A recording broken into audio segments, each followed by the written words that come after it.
Hi Aries, welcome to a combination tarot and astrology reading for February 2020. It's Raina here, so let me just lay out the cards first and foremost. I've been kind of mixing up how I do this and just wanting to, at least give you something to look at if I'm going to be talking. Pick an extra card. Although for you, you don't mind Five of Wands. As a matter of fact, you're probably invited in your life quite a bit. Okay. So I'm just going to start with a few of the astrological transits before I go into the tarot. Kind of mix it up that way. I think that's the best.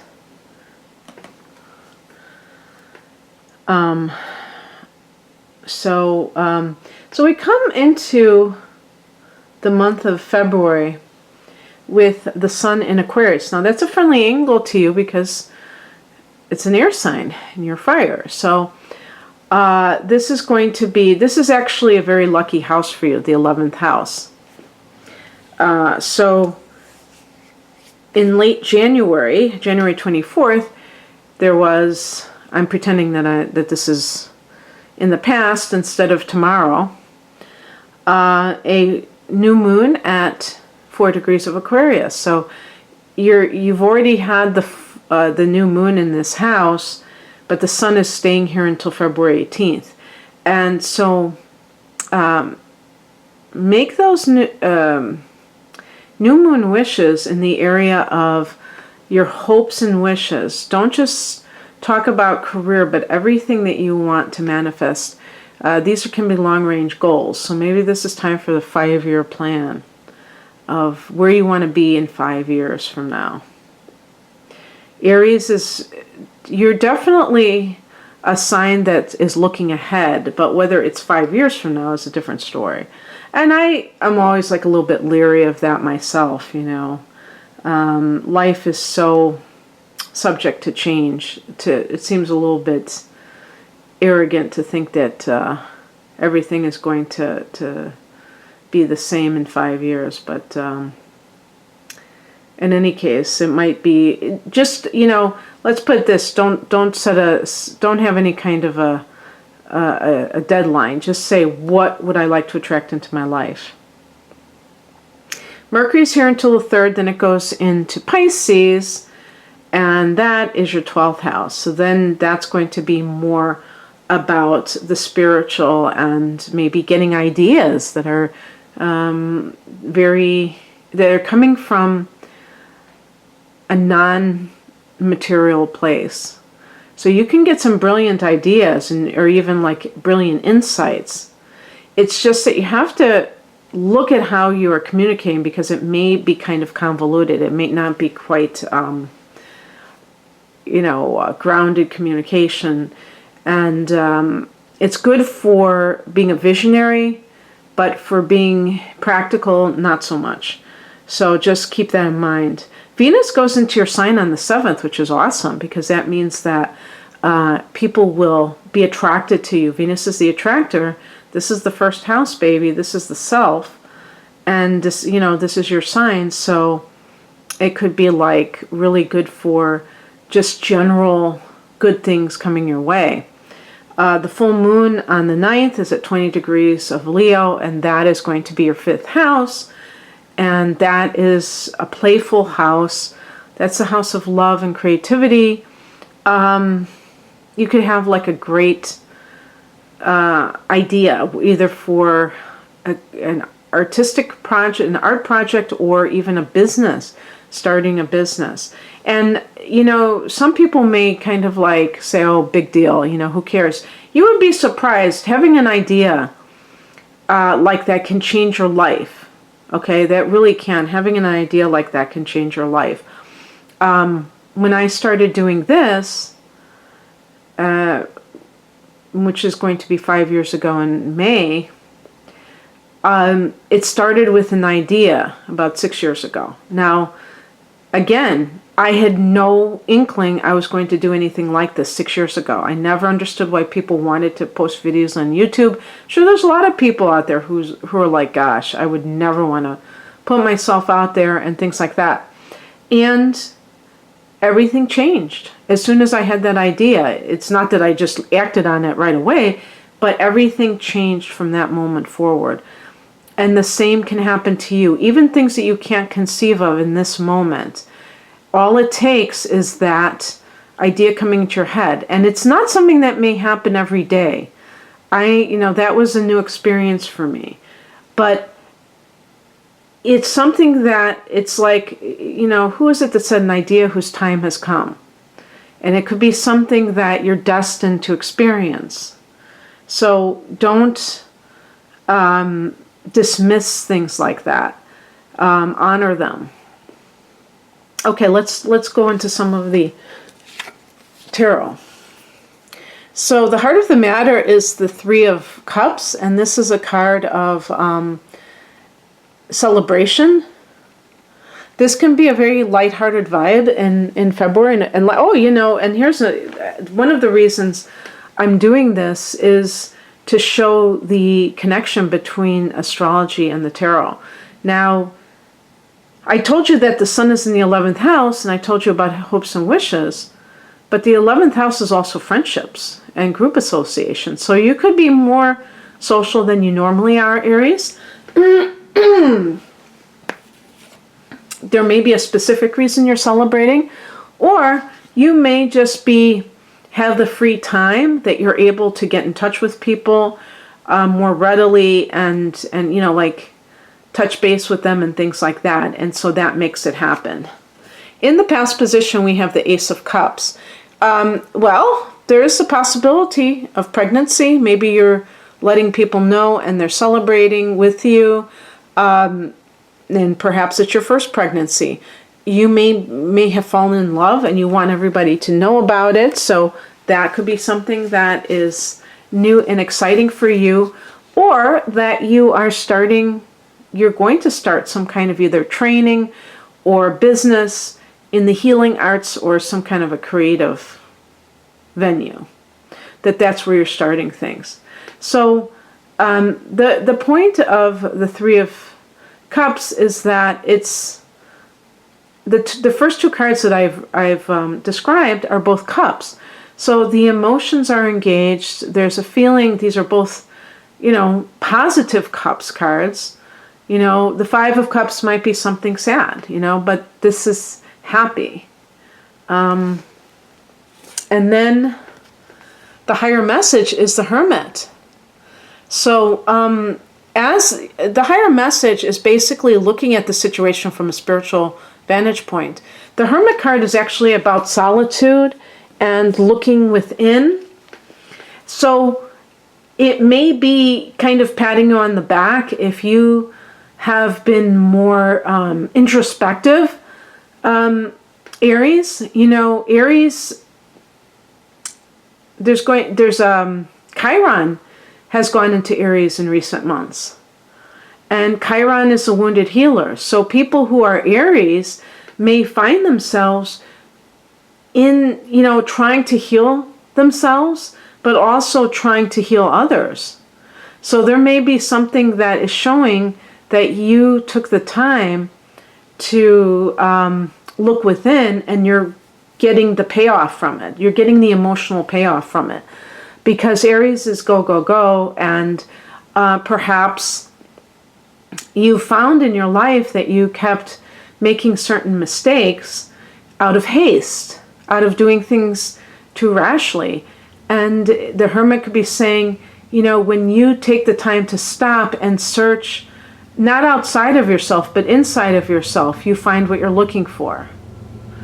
And that can also impact, if this is a romantic situation, it can also impact that as well, where you find the person that you're destined to be with because you gave it time. You weren't trying to rush it, and you were really checking in with yourself. Sorry about the train, when I started it wasn't there, but I can't control. I have no idea when they come by. And this is this is a cargo, this is a long one. So what crosses you is the Five of Swords. So this is a card that could be treachery, deception, being smeared. So,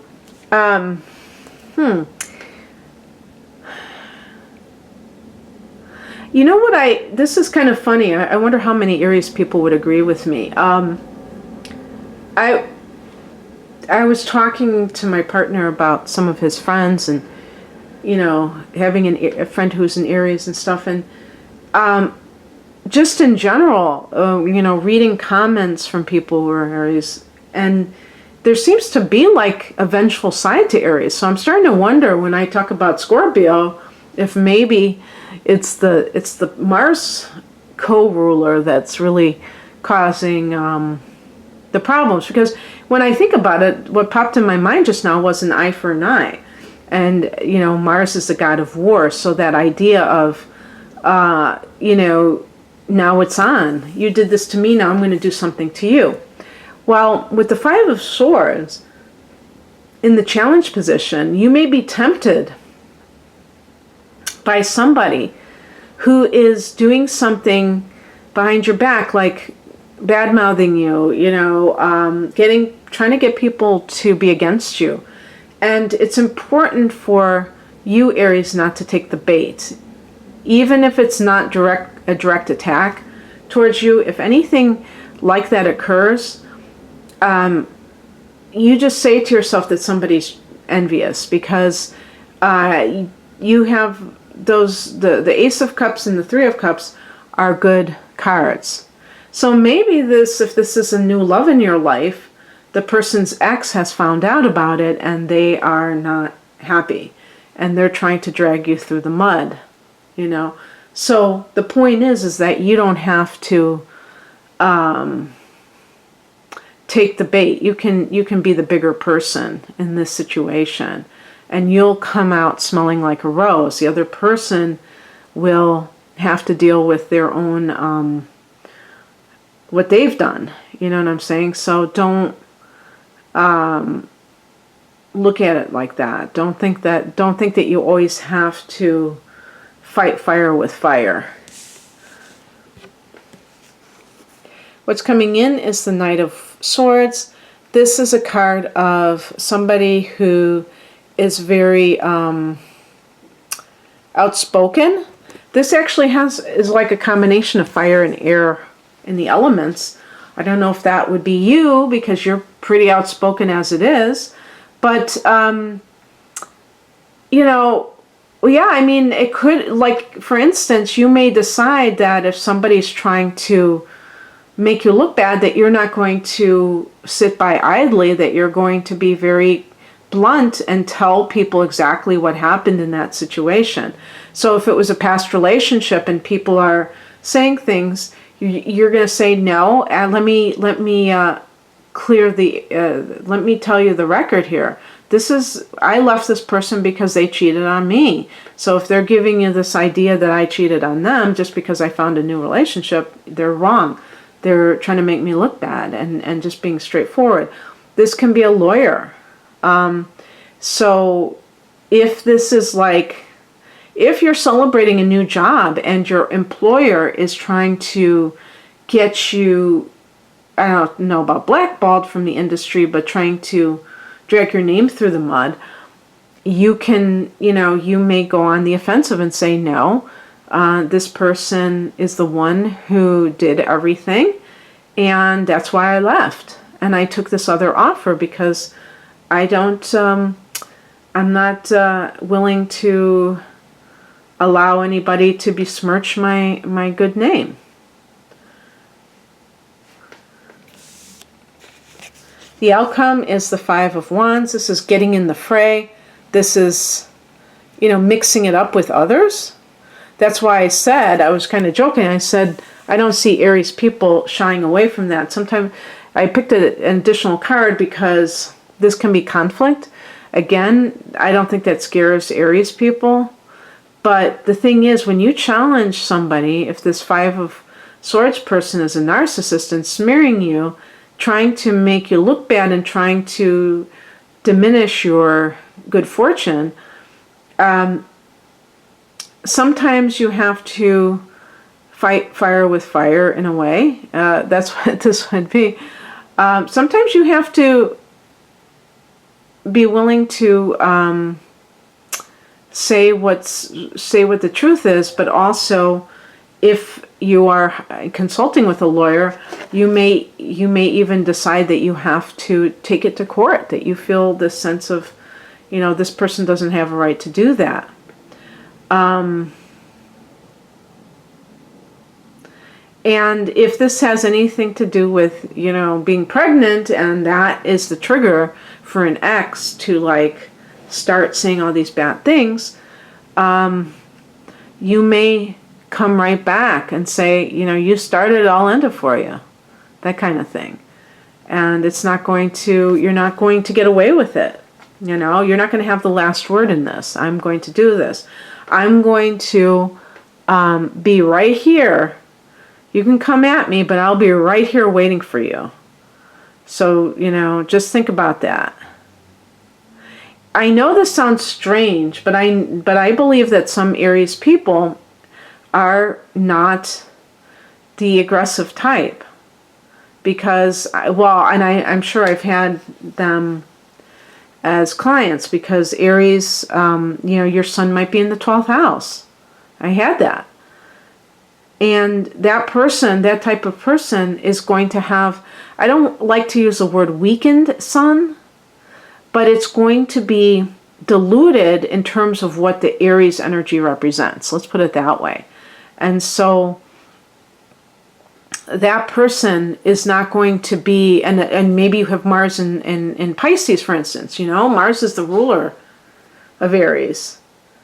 But if you actually have Mars in Pisces, you may be reticent about asserting yourself. It may not come naturally to you, even though your sun is in Aries. And, what about if your sun is in Aries and you have Mars in, what if your sun is in the 12th house and you have Mars in Pisces? I don't know if your sun is in the 12th house, yeah, you could have Mars in Pisces, I guess. Why not? But then that means that Mars might be in the first house, and then you would be more assertive. So maybe I'd have to think of a different one. Maybe Venus in Pisces. There you go. That's the ticket. But anyway, let's see what else. Yeah, you could even have Mars and the sun in the 12th house, even though they're in different signs. So anyhow, let's see what we've got going on here with the end of, I want to say one thing about this, because I did pick an additional card. The Queen of Pentacles is the last card I got, and this is, I think that you will come out the winner here of, if this is something, if you're getting blowback for something, that you are going to have the money, the means to be able to do what you want. So if you're a woman, the reason I'm saying a woman is this is a double feminine energy, the Queen of Pentacles, and this can be like, the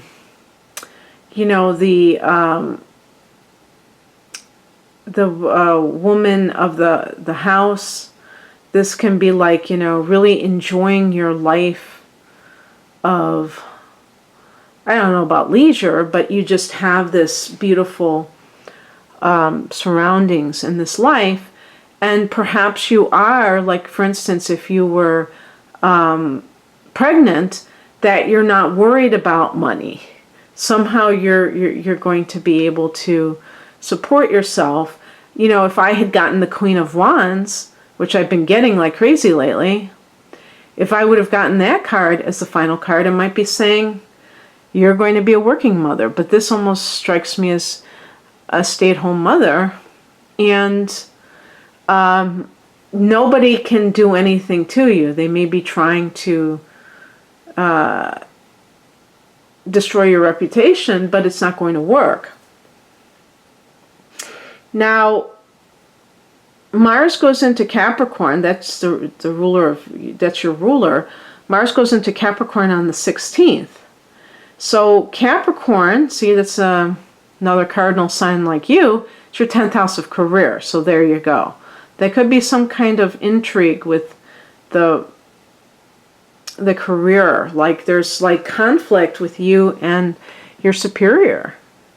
And maybe there are these people, maybe the Five of Swords, getting, you know, people who are talking behind your back, trying to get the boss or the owner of the company to not give you a raise or not give you certain perks. So you might be arguing with them about something and thinking that they're not supportive of you. On the same day, Mercury goes retrograde at 12 degrees of Pisces in your 12th house, where you have Neptune, by the way. So this can be, you know, looking at life from the perspective of what is the bigger, I know that the 9th house is the bigger picture, but I think that the bigger picture is the 12th house. Is like, you know, in the grand scheme of things, you know, I have lived many lifetimes. What does this experience mean? Is this really that important? So looking at it from that perspective,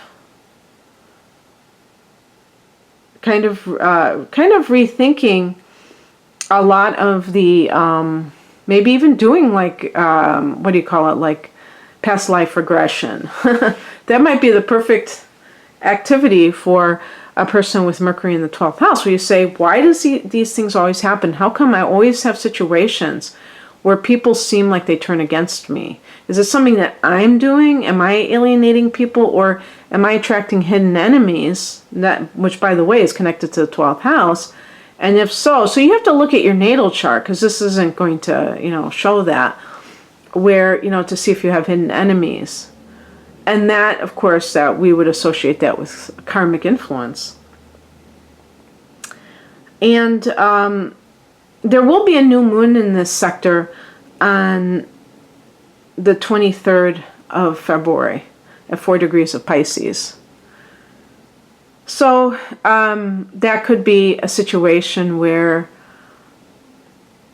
you are like maybe even embarking upon a new spiritual practice to help you kind of like preserve all the good things, conserve all the good things that are happening to you. There might be something that you're celebrating, but you have people who are not that supportive of it because they are envious. I've been getting this theme over and over again, and that is the killer of their own joy. That's the foolish thing about it, is that they're actually distancing themselves from their own good. Doesn't make any sense. So in any case, don't worry about it. You've got this, Aries, and you have some good energy there.